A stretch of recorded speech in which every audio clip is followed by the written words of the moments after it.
Welcome to Sermons in the Park, a ministry exploring biblical truth from the Word of God, focusing on the truths that help us in our daily walk with Christ in every aspect of our lives. Now, here is your Reverend. Hello, brothers and sisters, and welcome back to an all-new Sermons in the Park podcast exclusive episode.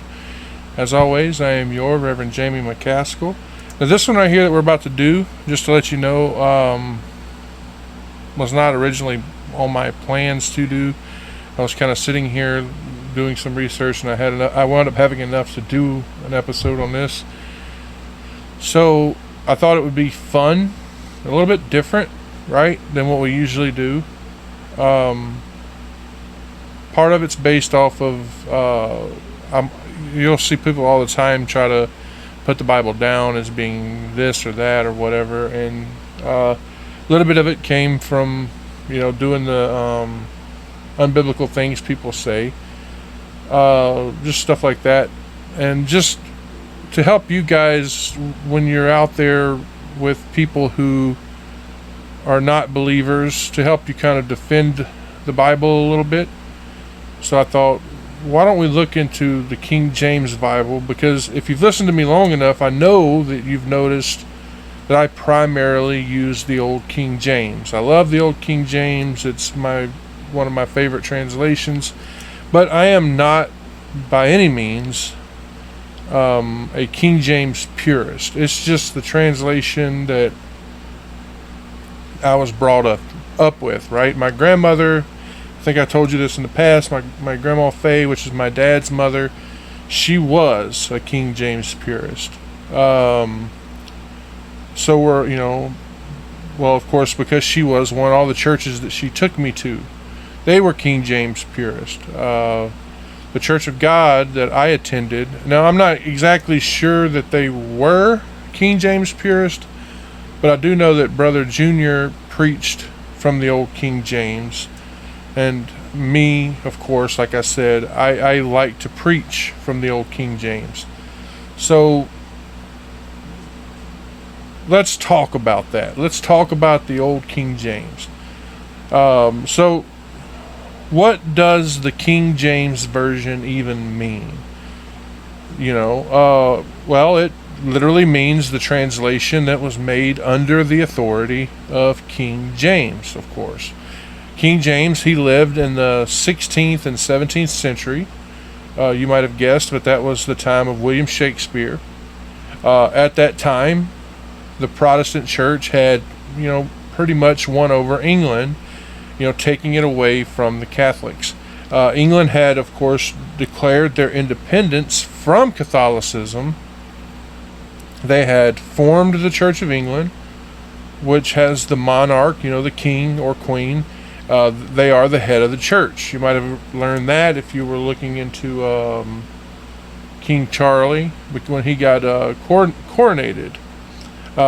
Before that, the people, they didn't have a Bible, and by that I mean one in their native language. You see, at that time, the Catholic Church was using what's called the Latin Vulgate. The Latin Vulgate literally translates to, get this, Vulgar Latin, which was actually the Latin language that was spoken by the common people. But I want you to bear in mind that at that time, England was, of course, the Anglo-Saxons as well as the Normans, and neither one of those spoke Latin, more or less even read it. Now remember, in the early days of Catholicism, the Latin Vulgate was the common tongue.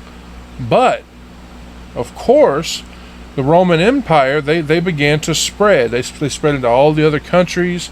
That's why it was the Roman Empire, because Rome had a lot of different countries under them, and every one of those countries had their own language. So instead of the Roman Catholic Church translating the Bible into multiple languages, they just kept using the rituals that were in Latin. They kept using the Bible in Latin. And when you think about it, when everything is done in Latin, And those people in foreign countries cannot speak Latin, outside of Italy. They didn't have any idea what was going on. It didn't matter if you understood Latin. That's what they used. You didn't understand what the priest was saying on stage? Too bad. You just had to deal with it. But what had happened was, once the Protestants broke away from Catholicism, they decided, hey, we need a Bible of our own. And in this case, that was England. This was not, now I want to make sure you understand this, because this was not the first attempt to translate the Bible in England into English. There was one, and I had trouble tracking this down, but I remember reading it in a history book one time. It was one that dealt with the witch trials, where there was a man who translated the Bible into English way before this, and they literally threw him on a fire and burned him with all his copies of the Bible. But the ones that you can find evidence of, you have the Wycliffe. That was the first. And then you have the Tinsdale. That came from about 1500. It was translated into the common language from the original Greek and Hebrew. You also have John Huss.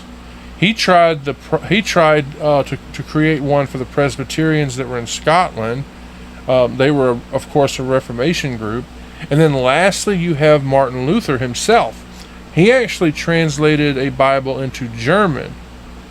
And if I recall correctly, that was in the mid-1500s. So yeah, there were several English translations at that time. But I want you to bear this in mind, none of them were perfect. What do I mean by that? Well, a lot of them were incomplete. Because you got to realize, those were all done by one man. So I personally believe the Lord had the leaders of the English church. I believe God had his hand in that. He had them approach our dear King James, and he had, so that they could create a standard version that would be used in all churches.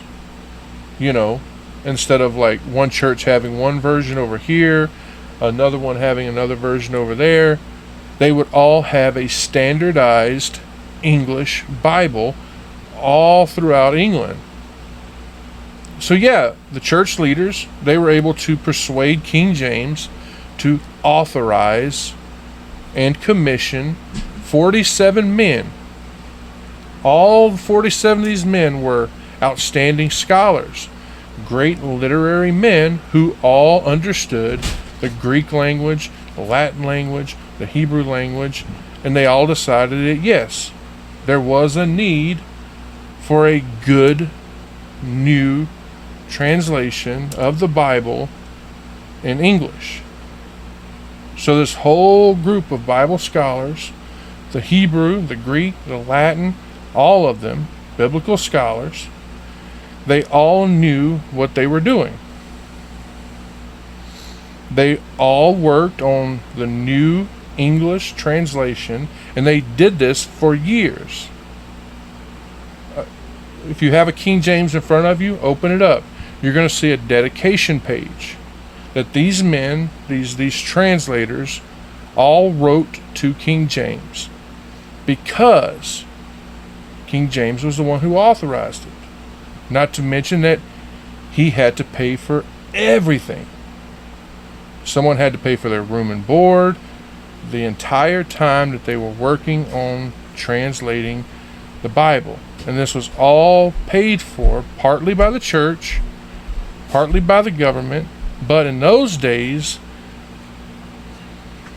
they of course both were one, right? It was about 5 or 6 years that they worked on it. I forgot the exact amount of time, okay? It was somewhere between 5 and 6 years. But they worked on it until they felt like, hey, we're done. Right? They all went over it again and again and again. The ones who knew Hebrew, they of course worked on the Old Testament, because the Old Testament was in Hebrew. The Greek scholars, they worked on the Greek, which of course was the New Testament. And yes, This is one thing I want you to realize. They compared it to the Vulgate. Look at the title page again. What does it say? The Holy Bible containing the Old and New Testaments, translated out of the original tongues, and with the former translations, diligently compared and revised. Keep that in mind. Not only was it translated directly from Greek and Hebrew, they also compared it with other translations that they had available. Of course, that was the Tyndale, the Wycliffe, the Vulgate, the Huss, all of them. They got all the help that they could from as many sources as they could. They felt that they had gotten a Bible that was a good translation. It was authentic. It was accurate. When they were happy with that, they agreed on it. And only then did they present it to King James for his final approval, so that it could be, labeled as authorized by the king. That's why it's called authorized version, because it really was authorized by the king, so that they could be used throughout the church. What we now call the Church of England, okay? Some people call them the Anglican Church, or what I know them as the Episcopal. Keep that in mind, that at this time, this was the only English Protestant church. There were no other denominations. The Old King James, it was used throughout all the English-speaking churches. England, Scotland, Wales, all of them. And then, of course, when those churches, when they started to split, they all carried the same Bible with them, using the same Bibles, okay? Unlike how some people will try to tell you that these churches did not, these churches created their own translations. They didn't, okay? They didn't have any reason to. The King James was a good translation. It was accurate. It's authentic. There are many, many, many excellent scholars and theologians, okay, who will all agree that these men, they knew what they were doing. So yes, I truly believe God had his hands on this translation. He inspired the translators. It's an excellent translation. Now, as far as the actual written words, King James had nothing to do with that, unlike people will try to tell you that he did. There are few, and I do mean few, let's say controversial points that King James was consulted on, along with the Archbishop of Canterbury. Things like, get this, what do we call the church? Silly, I know. But you had the translators who wanted to use either assembly or congregation whenever the Bible talks about the church. They wanted it to either be A, the congregation of believers, or B, the assembly of believers, which is what that word really meant. The called out ones. But the Archbishop of Canterbury, he came up to the king and he said, and I quote, if you allow them to put it that kind of if you allow them to put in that kind of interpretation, that will almost totally destroy my authority as the head of the organized religious organization and the authority of the church and its buildings. If you give them the impression that they do not have to have buildings or an organization, that the church is just a group of believers, any believers, that's going to destroy the authority of the organized English Episcopal Church. And with that, it may destroy you. Well, after hearing that, of course the king agreed. That's why the word church is in the Bible. Church, the word, literally comes from the Old English word that we don't even use anymore, kirk, which means a chapel, a building. And in my opinion, that's one of the and let me make sure I get this across, few bad things in the Old King James. But yeah, we know what the word church means now. The word that they translated was ecclesia. Ecclesia is a Greek word. It's found in the Greek translation of the New Testament, and like I just told you, it means called out. And when you use it as a noun, the called out, right? Those who are called out. Do you notice something? There's no building in that, is there? It's a group of people. So let's talk about the Catholic translations. And I mean the Latin Vulgate, right? The Douay Bible, the Confraternity. Now the Latin Vulgate to the Catholics, that was what the Old King James was to the Protestants. It was the Bible in the language of the people. Don't forget, like we said earlier, the common language of the early Catholic Church was Roman. It was Latin. But it was vulgar, as they called it. And by that, I mean a common form of Latin. That's why it's called the Latin Vulgate. It was the main translation of the Bible right up until very recently. To be more specific, the Reformation. So the 1500s. That is at least 1,000 years. So repeat after me. The Latin Vulgate was the translation of the common people. There's nothing wrong with the Vulgate. You have heard me, if you've been listening to Sermons in the Park long enough, you've heard me quote it several times. You can literally preach the gospel right out of the Vulgate. But when you put it up against the Old King James, for the English and other common Bible, the Catholics, they decided that, hey, guess what? They needed a New Catholic edition. An English translation of the Vulgate, if you will. For the Catholics who spoke English. So, what do we call that translation today? The Douay Bible. Ugh. It was an English translation, and it was made by French scholars. The Catholics still use it to this day.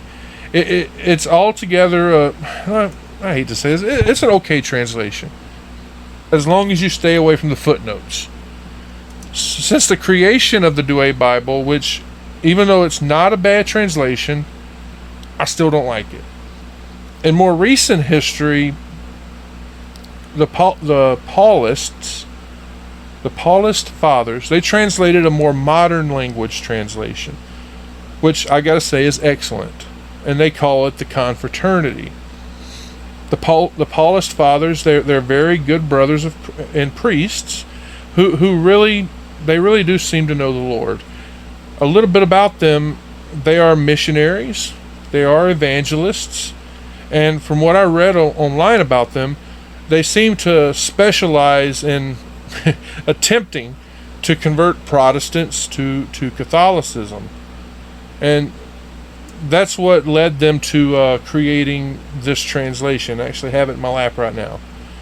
Like I said, it's an excellent translation. It's still kind of new, and it's in the modern language. It's one of the best. Now, when you compare it to some of the other modern translations, it's actually superior. And the reason it's called the Confraternity, which literally comes from Confraternity of Christian Doctrine, if you want if that's actually the long name, the word confraternity means the brothers together. The Paulist fathers, they all got together and translated the Bible. And like I said, it is the modern English. It's very good. You can actually use it to preach the gospel. You can even use the footnotes. If you're someone like me, who's I shied away from Catholic doctrine for a long time, from Catholic books. Like I said, I understand that, but this one does. It shies away from controversial Catholic doctrines, Catholic doctrines, and I found the book of Revelation, I found the book of Daniel, and other biblical prophecy sections of the Bible. They were excellent.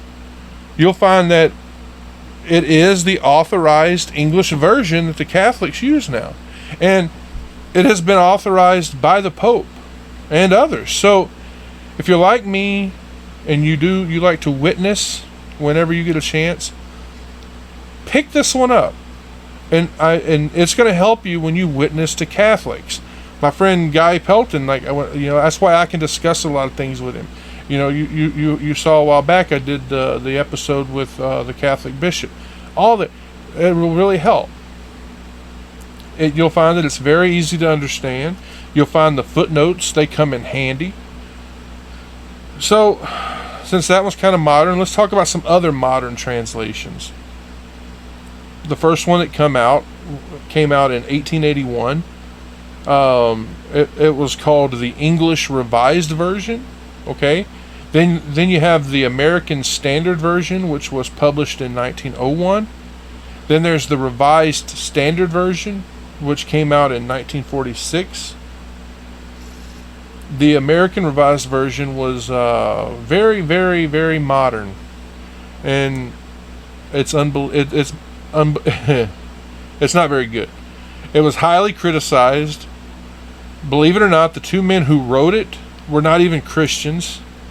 They didn't believe at all. One of the things that you don't see or hear when you're watching my videos or my listening to my sermons or my podcast here is when I'm sitting here on the couch with about 4 or 5 Bibles open, and I'm just comparing the translations. If you get a chance to find you an American Revised Version and get you a King James, have fun, because you're going to see the American Revised is bad. I'll point out a couple things for you. They do not call Mary a virgin. They belittle a lot of things. They minimize the miraculousness and the supernatural things that you see in the Bible. You'll find a lot of the modern people, these unbelievers in America and England, they will use this translation to try to undermine the faith in God and the Bible. And in my opinion, that's pitiful. So let's get to why I feel the King James is the best English translation. You see, the King James is the only English translation that is based on the Greek text that people call the Textus Receptus, which for you people like me who, before I studied the ministry, the Textus Receptus is the Greek New Testament, the same one that was used during the spiritual awakening that took place during the Reformation. You see, before the invention of printing, all scripture was copied by hand, and then it was circulated. The ones that were most acknowledged and accepted were the ones that were used for the King James. So they tended to wear out easily. So they had to continuously recopy onto fresh paper or parchment, if you prefer. Now, for those out there who like to go, but aha, that proves it's not accurate. That's because you don't realize how these things were handled, okay? They always had a large number on hand, and they were always current. They were always checking them continually for accuracy, and this kept the copies from accumulating errors. It was from this source, the Greek New Testament, like I said, the one that's called the Textus Receptus, which means received text, that the King James was compiled from. The greatest majority of the surviving manuscripts actually agree with these texts. They called them the Byzantine texts. They're the ones that were preserved throughout the centuries of Christianity by Greek-speaking churches. So what about errors? What happened? When they would find these errors, ones that were either caused by something, and you guys got to realize these things are getting copied continuously. There's always a chance that one of the copiers could get careless. And there's also a chance that they could deliberately do that, right? When they would come across those, they would discard them. They would burn them, tear them up, whatever. Unless it was deliberately discarded, it could possibly survive. Why? Because it wasn't being used. And I think this is what happened with these so-called, Sinaitic and Vatican manuscripts, as well as some others. The ones that were discovered in the 19th century, and some of them were older. They were still preserved. When you look at them, they tend to contain numerous, and let me point this out, obvious careless mistakes. Probably some deliberate ones as well. Sadly, because they are so old, a lot of the scholars accepted them, especially Westcott, Hort, Nestle, and others. And they believed that was the basis for the Greek New Testament, which was published in the 19th century. And they've been used in some of the modern English translations. So that's why I feel personally the King James is the most accurate and most reliable. Even when you consider, what we've said so far, I see absolutely no reason why we need to replace it with some passing, modern translation. So let's summarize why I think the King James is superior to all modern translations. Like we said, the New Testament is based on the best Greek manuscript, the Textus Receptus. The modern English translations are all based on these quote-unquote older manuscripts that appeared, you can't see me doing hand quotes, to be in better shape. But that was only because they were not used, because of all the errors that were in them. The King James had the most translators, real, believing translators. So the King James, it would have had the most spiritual and correct translation. The King James is the best known. It was widespread. It was more recognizable. You can find them in almost every hotel and motel you go into. They're given out in prisons, military, everywhere.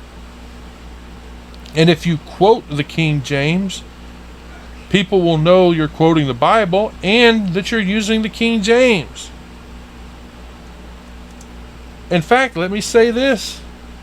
Open up a Book of Mormon. You'll find the same language used because Joseph Smith thought that all holy texts were written that way. The King James has been time tested. It's been around for over 400 years. And if you accept it and you obey it, it works. It was written at a time when the English language was spoken and used in the most pure form. And contrary to what a lot of critics will say, and if you've been following our ministry long enough, you know that the King James is not that hard to follow. In fact, it's written in the most simple vocabulary, using higher percentage of one or two syllable words. Most modern translations, they don't have that. The King James is almost universally acknowledged as a masterpiece of English literature. And at least not in the United States, the King James is not copyrighted. That means you and I can completely retype it and publish it, and we don't have to pay a fee. Like I said earlier, this was not the work of one man. It was a large conference of men, the best men of God in England. And every problem was worked out by the inspiration of God and the majority opinion. You see, the translators, they decided they did not need to add any footnotes. They didn't need to add any explanatory notes. They let the word speak for itself. And I've said this time and again, when they added a word to help something make sense, they made sure you realized it. It's italicized. That way you can look through the King James Bible, and if you think, well, that, I wonder if it means the exact same thing, take that word out. See if it makes sense.